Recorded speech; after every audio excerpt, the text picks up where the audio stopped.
अफजाल अंसारी के परिवार का इतिहास रहा है। मोदी जी, मनोज सिन्हा जी के बाप दादा के किसी के परिवार का तस्वीर नहीं लगी होगी, लेकिन अफजाल अंसारी के परिवार की, उनके दादा नाना की तस्वीर आज भी लोकसभा में लगी हुई है। अंसारी के दादा और नाना ने ही आज़ाद मुक्त कराया था, ब्रिगेडियर उस्मान खान ने। आज जितने प्रत्याशी आए हैं गाजीपुर में, किसी का इतिहास दिखा दीजिए। 12 लोग उस परिवार के लोग स्वतंत्रता सेनानी हैं।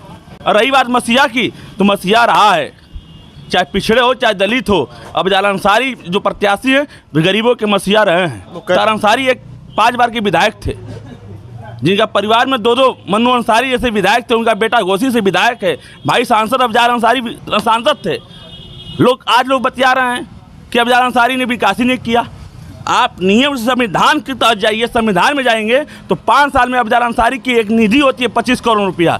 लेकिन यही सरकार के लोगों ने गलत तरीके से उनकी सांसदी को बर्खास्त किया, उल्टे जेल भेजा। सर्वोच्च न्यायालय सुप्रीम कोर्ट ने उनको ये आदेश दिया कि नहीं, अफजाल अंसारी योग्य हैं, सांसद बने रहेंगे। उनको निधि की पूरे 10 करोड़ 59 लाख रुपया सिर्फ सांसद अफजाल अंसारी को 5 साल में मिला है। अगर हम सरकार से बोल दीजिए असलाहों का लाइसेंस देना बंद कर दे, सरकार तो नियम निकाल दे, जितने असलाह से अपना ले लें। असलाह किसके लिए लॉन्च करती है? लाइसेंस किसके लिए दिया जाता है? जान माल सुरक्षा के लिए। लाइसेंस। अफजाल अंसारी एक अच्छे आदमी हैं, मैं मानता हूँ, उनके परिवार का योगदान है। लेकिन ये सारे पर पानी मुख्तार अंसारी ने फेर दिया। मुख्तार अंसारी माफिया डॉन के नाम से जाने जाते हैं प्रदेश में। और में भी देखे तो डॉन मुख्तार अंसारी लिखा जाता है, हम बनाकर नहीं कर रहे। 400 के पार हो जाएगा, पर 400 के पार नहीं। विवेक विश्वकर्मा।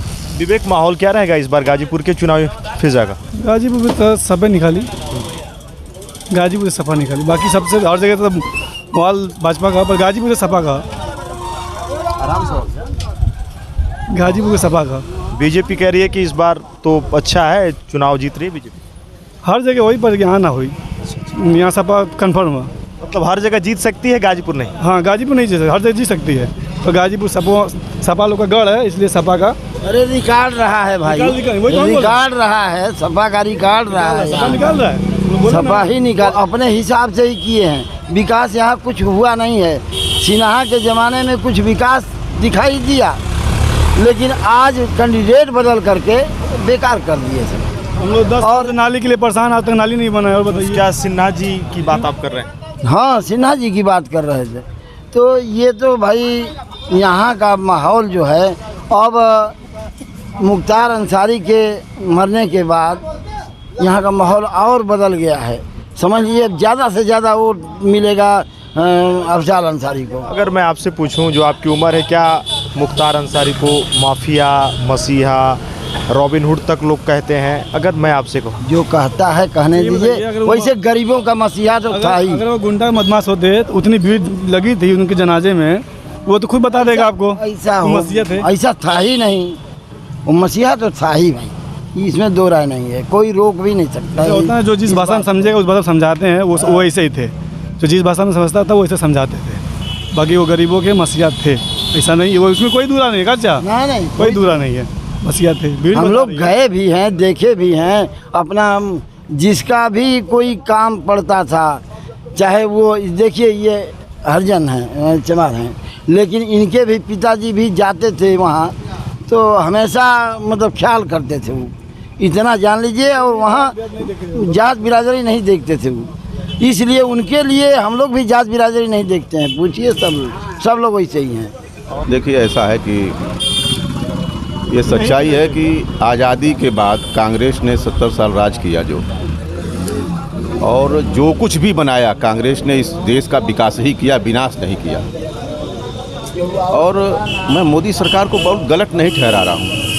आज के डेट में सबसे बड़ी, इस देश की सबसे बड़ी यदि कोई समस्या है तो बेरोजगारी। और कितने नौजवानों की उम्र ढल गई, नौजवान दर दर भटक रहा है। मोदी जी ने वादा किया था कि 2 करोड़ रोजगार देंगे, एक कुछ सोच करके 2014 में लोगों ने बीजेपी की गवर्नमेंट बनाई थी। अटल बिहारी वाजपेयी भी एक प्रधानमंत्री थे, लेकिन अटल बिहारी वाजपेयी जो कहते थे वो करते थे। बीजेपी को मैं बुरा नहीं बता रहा हूँ, सोच होती है, अपनी अपनी सरकार चलाने की सोच होती है। इस देश को किस दिशा में ले जा रहे हैं। आज हमारा लोकतंत्र खतरे में है, संविधान खतरे में है, ये देश पुनः वहीं जा रहा है जहाँ से उठा था।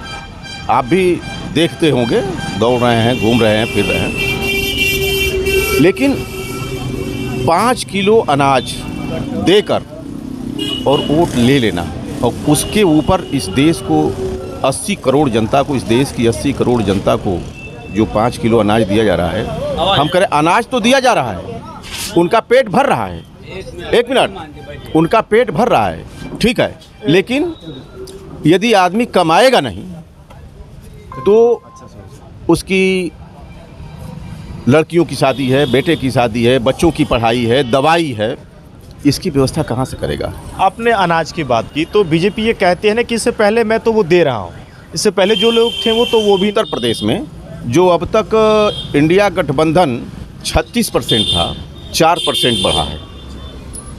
51% बीजेपी थी, 4% घटी है।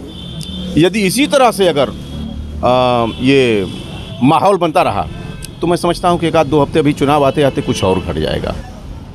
लेकिन जो धरातल पर दिखाया जा रहा है कि 400 पार, ये मैं मानता हूँ कि बीजेपी हो सकता है कि सत्ता में आ जाए, मैं मान रहा हूँ, लेकिन 400 नहीं। उत्तर प्रदेश में 60 से बीजेपी कम नहीं रहे। 60 से सपा को पसंद करते हैं। सपा एकदम पसंद करते हैं, सपा एकदम जीतेगी इस बार गाजीपुर से। क्या कहेंगे आप? गाजीपुर लोकसभा के चुनाव की चुनावी बिसात में शतरंज के मोहरे पर पार्टियां अपने उम्मीदवारों का कर चुकी हैं ऐलान। यहां से